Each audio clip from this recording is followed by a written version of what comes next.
now we're going to hear from our speaker. I've been given a nice long piece of paper with Afra's credentials on it, but I'm going to ignore it. We all know he's qualified, but perhaps the thing he's most qualified to do is to talk about the issues of the country, and in particular, the issue of procurement legislation, which, as he says, and we all know, is the essence of good governance and sound accountability in spending state funds. And I think I'll just turn it over to Afra so that we can feel some of the passion that we read about him in the newspaper, hopefully every week. Thank you for the Trinidad Union Club for inviting me again to speak. This is on an issue of the first importance, and today's issue is the delays in the implementation of the public procurement system. So I'm very pleased to be here, and I say it's a matter of the first importance, and I think we need to put things in context. There's been a terrific delay from Minister Imbut. Imbut, I hope you're listening to this, Minister Imbut. I know you are, and you can watch it on my website, afraraymond.net. Because like all public officials, you would have to answer at one point, what is the reason for your delay? Your delay is unacceptable. Your delay is unsustainable. We want to carry the country to the next level. Let me put things in context by saying that we have to be careful what we're measuring and how we're measuring it. As a surveyor, our profession is the science of measurement. And I would tell you all that the Central Tenders Board Act, which is a phrase that you'll be familiar with, the Central Tenders Board is a 1961 Act. But the actual if you look at the front page of the Central Tenders Board Act, if you go online and you look at it, it says Central Tenders Board Act 1961. But the actual Central Tenders Board, the actual board, the first board was not sworn in until 1966. It took 5 years for the first board to be sworn in. I know that because one of my relatives, who had formed Raymond and Pierre Eugene, was a member of the first Central Tenders Board. And in 66 they were sworn in. So you have to know your history to understand what's happening now. But let's also put it in context. It's not just a question of measuring years, like a schoolboy. The difference between 1 and 6 is 5. What was happening at that time? In 1961, the first PLM administration of Dr. Eric Williams, the father of the nation, was at the height of their powers. The opposition forces, let's just call all of them the opposition forces, whoever they are, whether they were trade unionists or the DLP or whoever, they were in mere infancy compared to where they are now. So in a manner of speaking, Williams had a free sheet, and it still took them 5 years. If you read Williams's autobiography, he actually talks in the autobiography about the reasons for putting the Central Tenders Board Act in place. Okay? He talks about it. And he talks about the corruption in his own government. Very important admissions, particularly at the local government level. His own people he was put in there were doing things to suit themselves, and he had to put some things in place to deal with it. And I want to say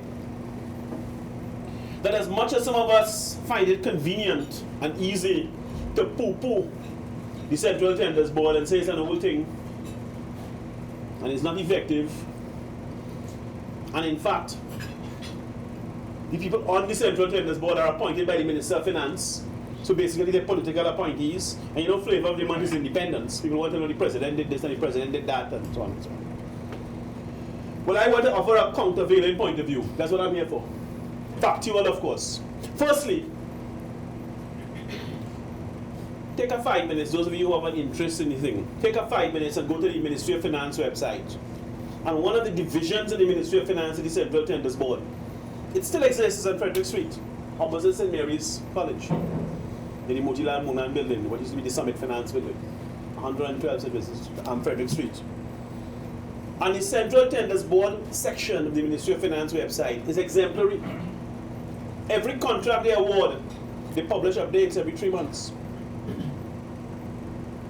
It's exemplary. And I'll go further. because I want to make 3 points about Central Tenders Board. The first one is that its transparency is exemplary. The second one is that the arrangement is actually a fundamentally effective one, because all of the efforts, and I will call names again, Minister Tiwari, Dr. Bo Tiwari, I hope you listen to this, Dr. Tiwari, with Invaders Bay. All of his efforts, so the Ministry of Planning was publishing an RFP to do a large-scale development at Invaders Bay in Port of Spain, on state land.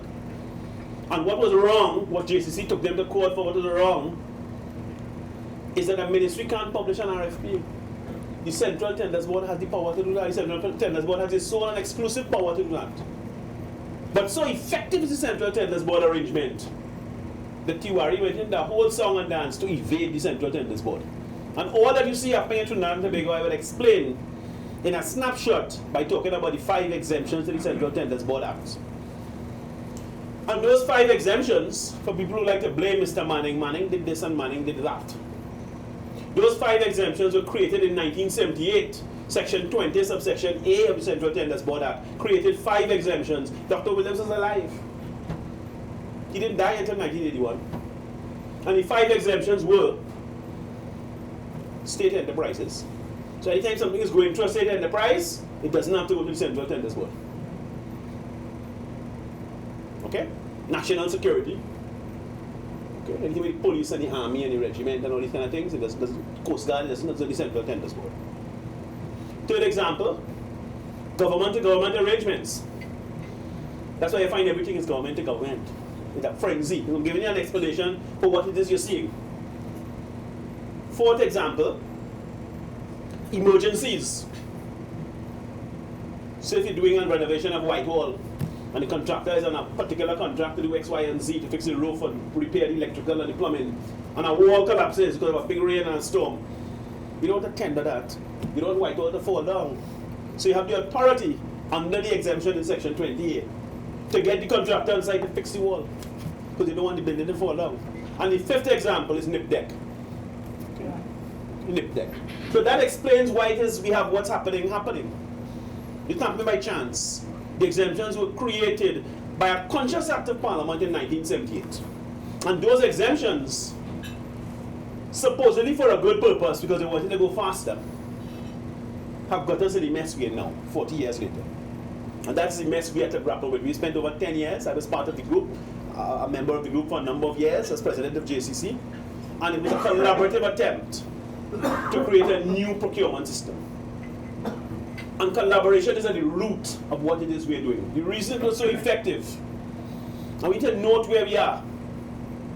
There's a tendency, when you get world weary, to think that these people are not going to vote for this, because if they vote for it, it's going to take money out of their pocket. And the politician is benefiting from corruption. And why would he vote for this? And all of that kind of stuff. We've all learned it. Some of you probably think that. And I want to say to you, as somebody who was a student of history, nothing could be further from the truth. Because they have to benefit from it is why we have to fight so hard. Because they have to benefit from it is why we have to be so focused. No change in history, unless you're discussing revolutionary change, with gun and bomb and coup and all that kind of stuff, that's what I'm talking about. No change in history occurred unless the people who benefited from it voted for it. The people who benefited to end slavery, there were no black people in the British Parliament that day. You understand me? The people who voted to give women the vote, there were no women in Parliament that day. You understand me? The whole of history is telling us that to get legislative support, the law changed, the system changed. The very people who are benefiting from it have to be made to understand that this is the future, which is the purpose of the campaign. And the reason the campaign was so effective is because there are 3 features to it. And I'm just describing the campaign, I'm not describing the act yet. The first feature is that in fact our approach was collaborative. It wasn't 2 bright people in a room cooking up a whole thing. It was a group of us. So the JCC used to meet, the Trinidad and Tobago Chamber of Commerce, the Trinidad and Tobago Manufacturers Association, Trinidad and Tobago Transparency Institute, the American Chamber of Commerce, the Energy Chamber, FITO, the Federation of Independent Trade Unions and NGOs.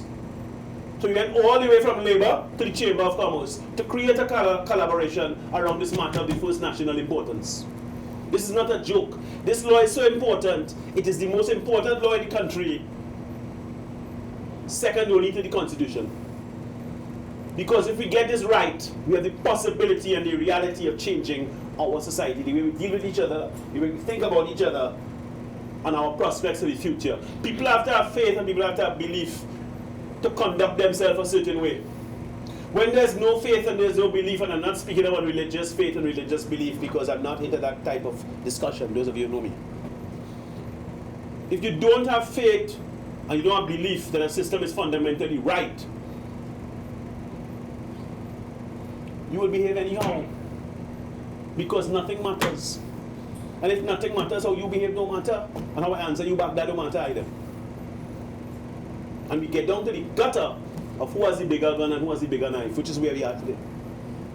So this is an attempt of ours, collectively, to transform the society. The other aspect of it was publicity. We didn't conduct our discussions and our decisions in private. When we came to a new position or a new proposal on something, we would publish it on our website, and I would go on TV and with my colleagues and talk our chests out and make sure the public understood exactly what we were fighting for. It became a household term, public money and procurement, and so it has to become a public term.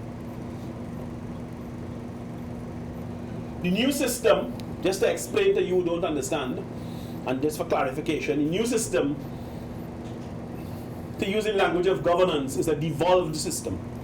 The old system, in its language, was the Central Tenders Board. It was a centralized system.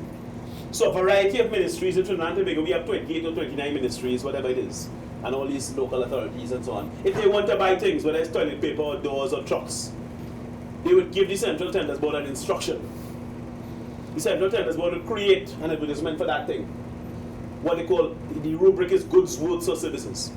The rubric is broader in today's understanding. The rubric back then was goods, works, and services. They create an order for those things and they publish an advertisement and they buy tenders, which is why I call it Central Tenders Board. They assess the tenders and they award contracts on behalf of the ministries. The new system, which is the Office of Procurement Regulation, as the name implies, regulates the activities of this diversity of procuring entities. And the diversity would be state enterprises, local authorities, Diego Martin Regional Corporation, statutory agencies like TNTEC and WASA, okay? Government departments, and the police and the army are considered to be departments, but they also have the power to spend money. But they're not ministries, but they're not state enterprises, so they have these things in between, yes? They have all of these things, and in fact, when we did our research, it was over 200. Do you know there's over 200 official bodies that can spend money in this country, public money? It's huge. The state enterprises is close to 100. But in total, it's over 200. I think it's 212 or something. And the number changes all the time. You can never get your handle on it really properly. Those organizations, procuring agencies, have the power to transact in public money, procure, dispose of public property. And they do so under the supervision of the Office of Procurement Regulation. The Office of Procurement Regulation is there to ensure that whatever they do, whether it's Diego Martin Regional Corporation or WASA, conforms to the Act. The Act, and this is where we get interesting now, the Act takes force. The Act is a framework act. The Act takes force through handbooks, guidelines, and regulations. And those are the detailed instructions that will tell TNTEC how to buy 20 trucks, or tell Diego Martin Regional Corporation how to pave 22 miles of box drain. So you have these instructions of how to do it. Interestingly enough, the system is one that is totally different, because one of the features we put in, and this, I'm going to explain some of the terror, because there's a little bit of terror going on here. One of the features we put in is that we dealt with the question of the corporate veil. You see, the corporate veil is one of these paradoxes that bedevils the whole thing. When we look at TV from foreign, you look at Bloomberg News or BBC,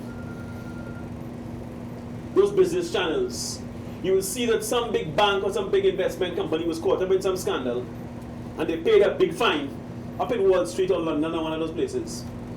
Barclays Bank with LIBOR and different things, and you say, wow, HSBC with something else, and you say, wow, that's big boy. And in somewhere in your mind, you say to yourself, well, at least those people up there are working, because they're holding people, you know, and they're making them pay. And the point of view we took is completely opposite to that. We don't think it's working. If it was working, why does it keep happening over and over and over with the same companies? It's not really working. What's actually happening is this. We have something that was invented back in the 17th century called the joint stock company, a private limited company. So you could form a company with me to make jam. And if anybody sue, you could keep your house, I can keep my house, and the jam company could go down the road. That's the understanding we all have about this thing. The system of regulation and control in the world is one that, in fact, when Barclays Bank is caught and found guilty of a LIBOR infraction, and they pay a huge fine of 700 and something million pounds, and we feel satisfied, nobody at Barclays goes to jail. Nobody at Barclays loses their professional letters. Nobody at Barclays has to stand up in the courthouse and listen to anything, because Barclays is viewed as being a natural legal person that did wrong and pays the penalty. Now they have money set aside for that, so it doesn't really matter to them. We wanted to have a way, because the corruption in this country is so serious, that unless you are tackling this differently, you're not going to get through with the methods in America and Canada and England and things. Corruption here is very serious. People are very, very serious. We wanted to have a way that when we catch a company in something, somebody, a human being in that company pays. So what we did was this. The new system has in each procuring agency a chief procurement officer. The chief procurement officer is not a position or an office number 2112. The chief procurement officer is a human being with a first name, a last name, a middle name, a date of birth, a DP number, where you live, and everything. And that person within that agency, whether it's T&Tech or the Digger Martin Regional Corporation, that is the person who signs the contract. And if there's a problem, that is the person who pays the penalty. And all of the penalties under the Act, and this is important, are custodial. There's no penalty under the new procurement law where you could just write a check and say you're sorry, which is the current system of regulation we have going on in the country with all the confusion attendant. It doesn't work like that. Now I'm very disappointed to say, given our earlier exchanges, I'm very disappointed to say that we have a tremendous difficulty getting the procurement law put in place. I have been in touch and I've checked in detail and directly with the procurement regulator, and the list of things is in my previous newspaper columns. Every single thing that needed to be done between the Act passing and the law coming into effect has been done, except Minister Imbert's comments. I'll say it again, except Minister Imbert's comments. And there are things that need to happen. So people will say to me, why can't they just start it straight away? They can't start it straight away. You have to hire staff. You have to make stationery. You have to build a website. You have to get an office. You have to get telephone lines. They're not really boring, but these are the things you have to do if you're going to start a company that's engaging with everybody on day one, which is what the procurement regulator is. When it comes into force, the Central Tenders Board dies, and it is dealing with every large-scale transaction in public money, including disposals of public property. It must be ready. All of the arrangements have been made, all of the arrangements have been satisfied, except for Minister Imbert's comments on the regulations. Just to walk through that, last year in February, I think it was the 25th of February, Minister Imbert, 22nd of February, I'm sorry, Minister Imbert gave a speech in which he blasted his critics. His critics were talking about the delay in putting the law in place. And he explained to them that he had taken advice within the ministry and from external senior counsel, and he had passed that advice to the procurement regulator. The procurement regulator took account of all of those suggestions from the departments of the Ministry of Finance and the external senior counsel. There were 2 letters of external senior counsel, and redrafted the regulations and proposed amendments to the Act. Those were sent to Colm Imbert, Minister of Finance, on the 2nd of September 2019. So we're talking about October, November, December, January is 4 months. And not a word. I checked. I'm not just saying this carelessly. I checked. Not a word. We need to get an answer. This is unsatisfactory. We need to get an answer about why there are these delays. If the Minister of Finance has a concern, and of course he's entitled to have a concern, it's a collaborative process between the Minister of Finance, the Parliament, and the procurement regulator. Nobody's saying he must sign. The Minister could have a concern, he takes advice. If the Minister has a concern, what he must do as a public servant, because that's all he is, like Paul Weeks and like the Chief Justice, they're all public servants. He must tell us what his concern is. He can't have a secret concern. That is ridiculous. If the Minister has 4 concerns about what has been put to him, he can tell us what the 4 concerns are. And we can engage with those concerns as concerned and expert stakeholders. We can't engage with them in secrecy. We made this amount of progress because we work publicly. And I want to take a chance here to tell you all, do a what if before I close off. What if the public procurement law were in place like right now? So let's suppose you were to turn on your radio when you get in your motor car and you were to hear that in fact it was past at 12 o'clock today and everything happened while we were up here drinking wine and talking and so on. And in fact what I said is all passé, it's history. Let me explain to you what would happen. I'm going to give 4 examples to illustrate the fullness of what I'm saying. I understand, I'm also well advised that Minister Imbut has serious concerns over the public-private partnership aspects of the procurement law. The Minister is said to be uneasy about the way that those regulations control public-private partnerships. I'm well informed. Of course, he could correct me, he could say he's not concerned with that. We will see. We will see. If that is so, that's very serious, because a large part of our projects are taking place under the ambit of public-private partnership. And I will give some examples to illustrate what I'm talking about.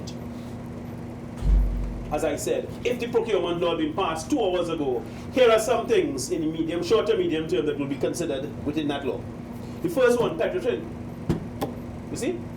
This is how serious this is, Petrotrin. So you have this thing with OWTU, you know the one, where Roger and them supposedly made the best offer, they analyzed it, and they're giving it to them, but Imbut was careful to say we haven't signed a contract yet, but it made a decision to award, but they haven't awarded. Now as far as I'm concerned, that is falling bomb in this category. Our large scale, either it's a public-private partnership, which is definitely within the Act, or it's a state property that's being disposed of by means of a lease. Either way, the procurement regulator has to have a direct line into that transaction. Second example, Prime Minister Rowley spoke about it about 18 months ago. The large-scale project called the Labrador Dry Dock with the Chinese. Public land, a joint venture or public-private partnership, according to which phrase you want, with a Chinese large-scale company, I think it's China Harbour, to build this expansive dry dock on our land. I forget the acreage, maybe 450 acres or something, a big piece of land. Which Trinidad and Tobago, our state, would have a shareholding in. I think the amount was less than 25%, 22 or 23%. So we are going to be partnering in a joint venture with the Chinese who are doing large-scale engineering and construction on our land. That is directly for the procurement regulator. It's a disposal of public property. You see that? Under a lease. Or it's a public-private partnership, namely a joint venture. Okay? Third example, Magdalena Grand. My host and I spoke about that just now at lunch. So Magdalena Grand, Minister Imbut, when he gave the budget on the 7th of October last year, 2019, Minister Imbut told the Parliament and he told the Chamber of Commerce the next morning that there were advanced negotiations with a group called Apple Leisure from the United States. And Apple Leisure was supposed to take over Magdalena Grand as operators.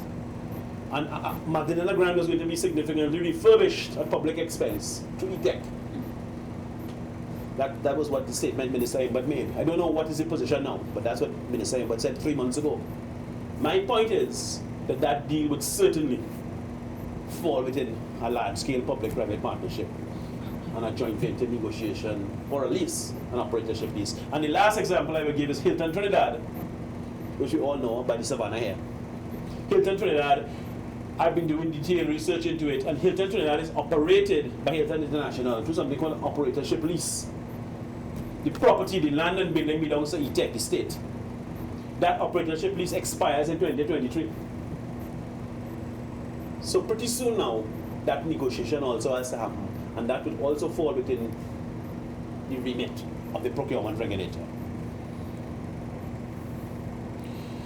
We need this law, and this is a matter of the utmost seriousness as far as I'm concerned. This is not something to make jokes about. We had one hell of a fight when the partnership was in power. Dr. Tiwari was the one doing it. We had difficulties with him on Invaders Bay, but we had some support with him on procurement, and we got this far. We've had P&M in power now, I think it's about 4 years and something, 4.5 years or something. And we need to make sure, having come this far, we came this far, it's a positive thing that happened in our country. It's a world-class piece of law we created. It's a world-class set of arrangements. They were self-propelled. Okay. I was part of the group. We had a lady from Papua New Guinea. People often mistake her for an Australian, Carla Herbert. Thank you, Carla, for her efforts. Who wrote the law for us? I'm just thanking her on camera. Carla wrote the law for us. She was paid. She's a senior counsel level lawyer. And I don't consider Carla to be anything but a Caribbean person. She's been here so long and has made Trinidad and Tobago a home. She made a major contribution to national development. This is self-propelled. This is positive. We need this like yesterday, if not sooner. So I would ask you all, whatever good offices you occupy, see Mr. Brian Lewis down in the back, and whatever position you have to put the question, particularly if some of you live in Maraval and you see Minister Raymond at high-low on the golf course, or driving around. Just speak up. Make sure to ask him, call him, where the regulations are waiting on you. So thank you for your time. Thank you. But procurement is at the end of a process. Yes. Unfortunately, the decisions made to get to that end often a waste of time and money and everything else. So for example, Invaders Bay. Invaders Bay was created dredging to expand the port water space. Reclamation, yeah. Not for some development. So now it's going for development. It's essentially cut off the port water space from the west and the higher decks that will cut it off from the east. So you now have a shrunken port. Yes. Whereas Jamaica, for example, their port now does 3 million TEU a year. Right. TEU is yes. We do here 700,000, and that's a max. And Point Lisas does 200,000. It's about 900,000. That's the max. So we've constrained ourselves with respect to that. So it's decision to get to the procurement. That those decisions are still flawed and they're still yes. How does this happen? Okay, let me answer you on that question. Bert is asking, what Bert is asking about is extremely important. Bert is dealing with the whole question. What we have something we call a procurement cycle. The diagram that we draw. And the first part of the cycle, which never gets discussed in Trinidad and Tobago, unless it's from nerds like us, is what we call the needs assessment. In other words, to put it in simple words, what are you really doing and why are you really doing it? What is it you really want to do and why does you really want to do that? And as simple as those two questions seem, there's a tremendous amount of meaning wrapped up in them, which is what Bert is talking about. Because you're then required to think about the use of adjoining land, the 5-year horizon, the 10-year horizon, and think the thing through and come up with better solutions. To answer your question, Bert, the requirement for needs assessment is in the regulations, the handbooks, and the guidelines that are stuck on the minister's desk. Because I know what I'm telling you. They're in there. They're not in the law, because the law is just framework. But it's in there. You must have a proper needs assessment, a business case, an engineering study, whatever the phrase is, to put forward a project. But again, the Ministry of Planning has, for many years, published the requirement and guidelines for each ministry and state enterprise to do a strategic plan. Yes, I know the one you mean. The state enterprise. Yes. Their strategic plans are always clear. So what is going to make the needs assessment of any value?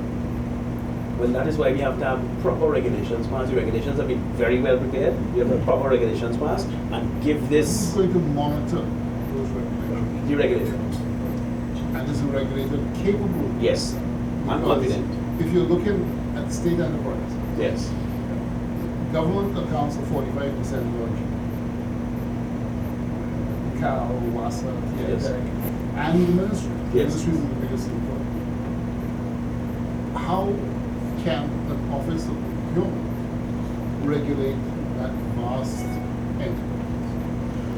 well, you're asking me an operational detail, and I don't want to give out the man's methods. We work closely together, but I will say that what they will operate by, a lot of it is data driven. Okay, so they're using cutting edge tools to do that. But I will also say that part of it is managing by exception and the use of whistleblowers. So there's an array of things that are brought together to make this an extremely effective intervention. So I am confident. I work closely with them. I've met with them many times. That is a group that needs our support, not just morally, but in terms of the thing has now been in place. You know, do this last piece of work and get going. So, Yeah, sure. Well, okay, good. All right, we have an order now. second question is coming up now. Good. Afra, thank Yes. you for the invitation to be here. And since we are on camera, I want to ask a clarification Sure. question, but I also want to make a comment. Sure. I think that, and my question is related to this as well. I think that your insistence Yes. that this is an important law Yes. perhaps even understates it. Mhm. Because where you started is actually where we need to have the conversation, which is, if what you have described is accurate, and I have no reason to believe that it is not, that you had such a public-spirited, sustained period of collaborative effort in Yes. the public interest. Yes, it was there. That is perhaps one of the most important Yes. events Mhm. in post-independence Trinidad. Absolutely. And so that's my first point. And so it goes beyond the law. Mm-hmm. And so the second point that I want to make is that it is then important that even if we call it a campaign, that that activity actually continues. Because what you are calling for in terms of calling for these regulations and handbooks, Yes. and so on, I'm presuming that you're going to use the three principles. One of consultation, Yes. openness, and transparency, which means that you actually have the basis for engagement, not of nerds, Yes. but of the citizens. Everybody. Absolutely. So the final question that I have for you though is, why not a transition period between the Central Tenders Board And this? and the Office of Okay, let me answer you. Good question, Gillian. Gillian's question is fundamentally dealing with the feasibility and the necessity of a transitional period. And let me say to you that in fact we are in a transitional period. Let me explain that to you. It's interesting. So the new law is coming. It's not there yet. The Central Tenders Board and the old arrangements are still there. And some organizations have been extremely forward and progressive and have contacted the regulator, because the regulator went and did courses at 177 organizations and training workshops and so on. Contacted the regulator and said, you know something, our board decided we want to be ready for this. And we want you to give us a tutorial about how to make the whole organization Procurement Act ready. So in fact, everything we do from this day forward, we don't have to change anything when the law comes in. It will be in conformity with the law. And in fact, some organizations have already done that. So I understand Heritage Petroleum is one. I understand WASA is one. I can't remember the others right now. Other organizations, because it's interesting to reflect the range, if you want to get learning and understanding, to reflect the range. There are some other organizations, and I'm forbidden to say which ones they are, unfortunately. There's some other organizations that have taken up a very strong position that this act doesn't concern us. Public organizations that are funded by public money, they have taken up a very bold, the chairman and the board, that this doesn't concern us, that is not for us. And some of them have gone so far as to pay a silk for advice about how this act doesn't apply to them. And it's been a terrific fight, Mr. Murilal Alchan, my respected colleague. and his people on his board have had with this question. I can't say who they are. But some people will shock you if you know who they are, who don't want that act to have to do with it. And they've had to deal with it in letters, they didn't go to court. Point for point, and say, no, this act applies to you. So there's at the other end, there's people trying to escape the force of gravity, and go into space, and don't be here. And I'm pleased to say that a number of ministries are part of the people who are complying voluntarily. It's a transitional situation, Gillian, is going on in between the old world, the new world is being born, and some who are eager to embrace the new world and how does this new thing work and so on, and other people say that has nothing to do with us. So it's a serious, and the people, and there are also some people, third example I want to give you all about this transitional thing, Gillian. There are some state agencies and ministries, extremely high spending ones. Again, I can't say which ones they are. They know who they are watching this camera. Extremely high spending ones, high profile, they're always in the news. Building something and opening something and so. What, refuse to meet the regulator? They say, no, we don't have to meet you. Chairman will try to say, and the PS will say, we don't have to meet you. It's as bold-faced as that in this country. Understand what's happening in our country. Bold-faced like that. So the whole salary of the ministry paid from the treasury. You hear what I'm telling you? Not a portion, the whole salary of the ministry. And the ministry don't want to meet the regulator. And the regulator had to insist and bring the thing to order. They know who they are. It's a shame. It's a shame on you. It's a real shame. So we fight it. Hi, my name is John Carrington. Hi, John. I run a company called Woolsey. Right. And Engineering. my customer is Wassa. One of my customers. I saw you laughing just now. Right. So I just wanted to make a comment first, Sure. right? To say that I'm very happy to hear Yes. everything that you've said. Yes. And you've explained it very clearly. Okay. However, I'm wondering if something, sometimes in Trinidad we have a way of moving from nothing to too much. And I'm wondering if what exists now, whether it's in law or whether it's in practice, and what we're all accustomed to, right, can switch to something that you mentioned that is almost draconian and way beyond first world countries, and whether that is a reason why this thing has been delayed and delayed and delayed and delayed. The second part is that having a customer like Wassa, the biggest problem I have, other than the normal usuals, Yes. is payment. Yeah, that's the biggest one. And They're my is clients. payment going to be Yes. part of this legislation, and is it going to be covered? Yes, I'm going to come to that. Very good question. So the first question was about the first world status of the changes. And I could say to you that, as I indicated, a significant number of organizations have already signed up voluntarily in the transitional period that we want to do it this way. Because in fact, if you put your organization, let's look at it competitively as a private sector engineering firm, mostly. If you put your company in a place where it's in conformity with those laws, you could really go anywhere in the world and tender here. Because you already have everything. It's not a strange thing, like how it might have been 15 years ago or 10 years ago, where you're trying to learn new ways of thinking through these things. On the question of payment, let me share with colleagues here. John Carrington, you may have an idea better than everybody else here, but one of the big unspoken issues, because government projects the world over are famous for finishing late completion, and what they call cost overruns. Okay? Very famous for those two things. And in fact, one of the biggest reasons for that is something we never discuss.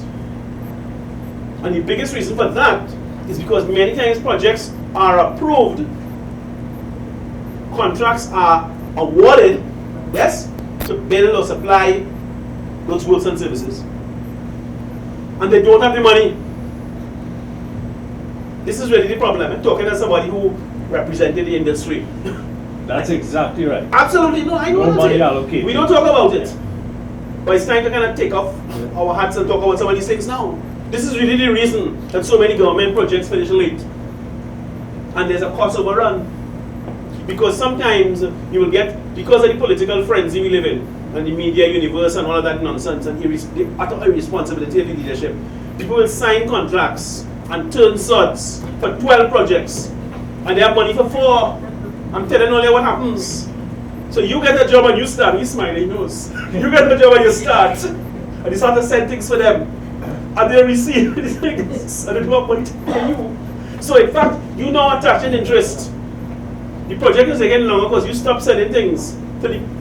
So the whole mess is tied together. The procurement law, to answer your question about how this new arrangement will deal with that, one of the things the procurement law requires is that the procuring agency, the government agency, the state agency, has to publish a list of intended procurements which are funded. So in fact, the Phantom project, which is a phrase I developed when I discussed the Beta Water Recycling Plant, that $1 billion thing with SIS and a company from Singapore and WASA and NGC and that whole nonsense that nobody knew about. So Larry Howey read the budget. Larry Howey read the budget in 2012. And in that budget, Larry Howey talks about wastewater treatment. And the budget that year was 2,997 pages long. All the documents and everything. Larry Howey spoke about 5 wastewater treatment plants in Trinidad and Tobago that WASA was going to commission. Thing in Arima, thing in Tobago, he gave the addresses and thing, Malabar and thing. As my late mother would say, he never mentioned Beta. 7 days later, bam, the Beta project was announced and it was tendered and everything. So you mean to say the Minister of Finance was unaware of a $1 billion project?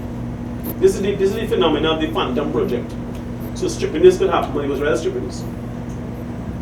And the point is that Phantom projects are no longer going to be possible because the projects have to be listed by the agency. So the agency like WASA, that intends to do 16 projects, have to say these are the 16 projects for the next. At the moment, it's only calendar years, okay? Or what we call fiscal years in the language. These are the projects intended for the next fiscal year and how they get any funding to do it. So this whole unspoken malady, those of us in the industry know it, of projects with no funding, like real Phantom, not even Phantom, the Phantom in financial terms too. This malady will die. To answer your question, John. 2 questions at the back. Brian, I have to. Go ahead a minute. Okay. Yeah. I have to. My personal things. Age before beauty. Brian, yeah. Yeah, Afra, I just wanted to thank you for all the good work that you do, sincerely. That's right. And what you did not mention the record, and I'm a little puzzled. Say something about that. You see, like a lot of controversy. What is he asking me? What you asking me? What you said, Noel Gas, yeah? Yes, you could mention his name. Yeah. No, what's the question you're asking me, Brian? No, I'm not hesitant. I want to be clear what it is you're You asking me. mentioned NIPDEC and all kinds of state bodies that fell under the... That were exempted. Yeah. And what? No. The first exemption I mentioned was state enterprises, and Unicode is a state enterprise. There are 5 exemptions, and the first one I mentioned was state enterprises. Okay. So Unicode falls right in there. But since we're on the topic, maybe if they say 2 words. You don't like controversy. But let me just say that the state enterprises would have to take up processes that conform to the procurement law. And I expect Unicode would have done the necessary things. I mean, from what I understand, they have. So I don't have much more to say on that. There's another couple of questions in the back here. Yeah, I have. Thanks. Yes. Entirely refreshing, and I'm very thankful that you are taking this course now because it is mandatory to do. So thank you. Taking a line through what Bert was saying, Bert was talking about, needs assessment and so on. Yes. And you're saying that will all be part of... It's within the regulations and guidelines, yes. That's great too. But what we do suffer with, and have suffered with in Trinidad, and this is my personal opinion, but the reason we find ourselves in the position we're in is because there's never been, in the history of this country, as far as I'm concerned, in all my research, I can't find it, that there's never been public, private, doesn't matter. We have never attempted to establish a strategy for national development and transformation. It's never been a thing. And I mean, we talk about 2020 and how fickle that was just as an economic development on 4 platforms. There has never been ever attempted a strategy for national development and transformation. And therefore, as a result of that, what happens is one day we hear about our esteemed Prime Minister and the Sandals project, which he can't give us the benefits for, but he's going there. And then the next thing we hear he's in Australia and he just buy 2 boats. And then the next year that the chairman got fired from the return of the thing. But don't mind, the union getting it. And my point is very simple. And I'm just going to add this to it. The healthcare industry is an important industry Yes. in this thing. Port Spain General Hospital is falling through steel and the main building has been abandoned. San Fernando is still back in World War II. And we have done assessments of all of these. We have a brand new, fabulous Cougar Children's Hospital, which is not, but that's what it did. They can't open. But they're building 3 more. I know. Right? 3 more being built. I know. So you tell yourself, well, what is the needs assessment? Yes. Yes. But without a strategy for national development and transformation, for which we can now take and put our energies using all of the stuff that you give it to us.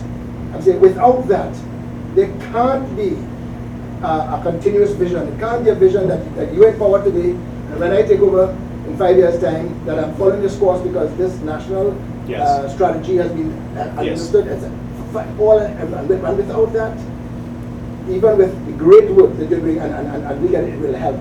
But without that, why do we do what we do? Yeah.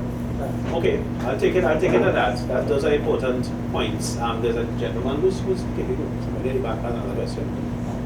Yeah. Thank you very much. Name is Lai Fanasi. Thank you for your presentation. I'm just wondering whether in your presentation you said we're going through a transition period. At the moment, yes. Right.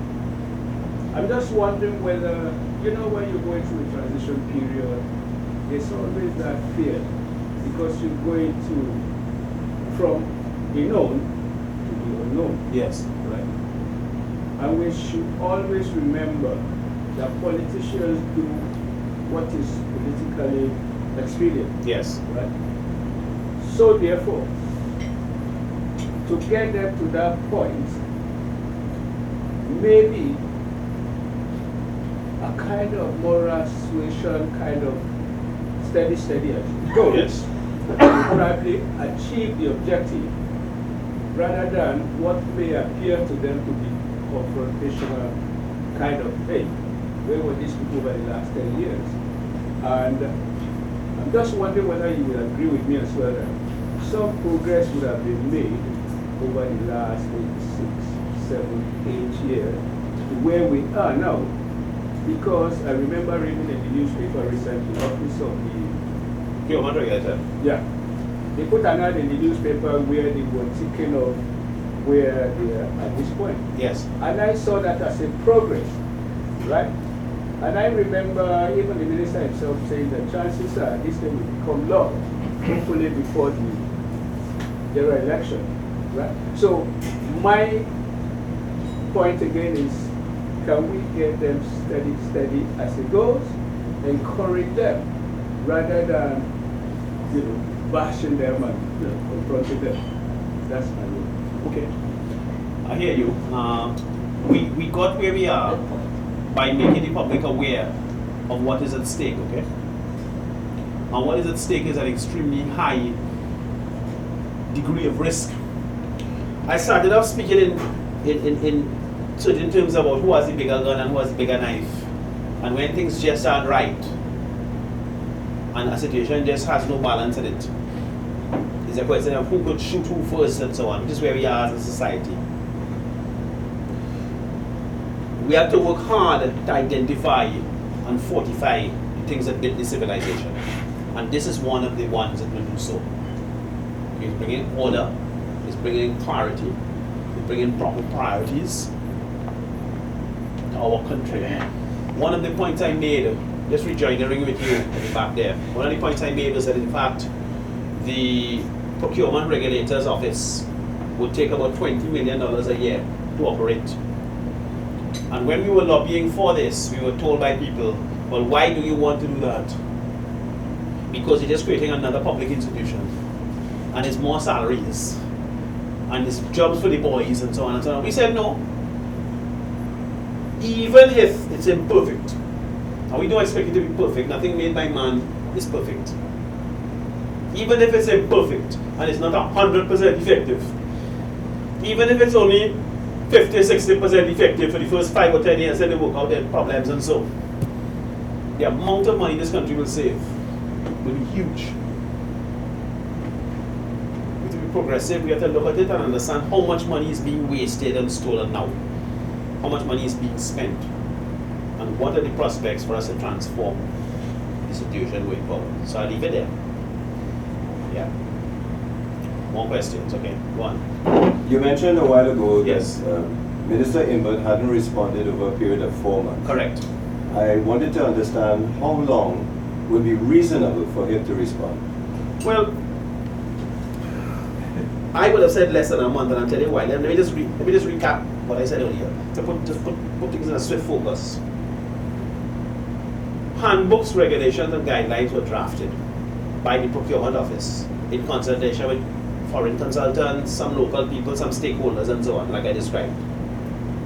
Those drafts were submitted to the Ministry of Finance, which is the order of things, for them to approve. The Minister of Finance took advice from his divisions, including the Central Tenders Board, the division of the Ministry of Finance. He has Treasury Division, he has Corporation, so with the state enterprises. All the operative divisions are within the Ministry of Finance.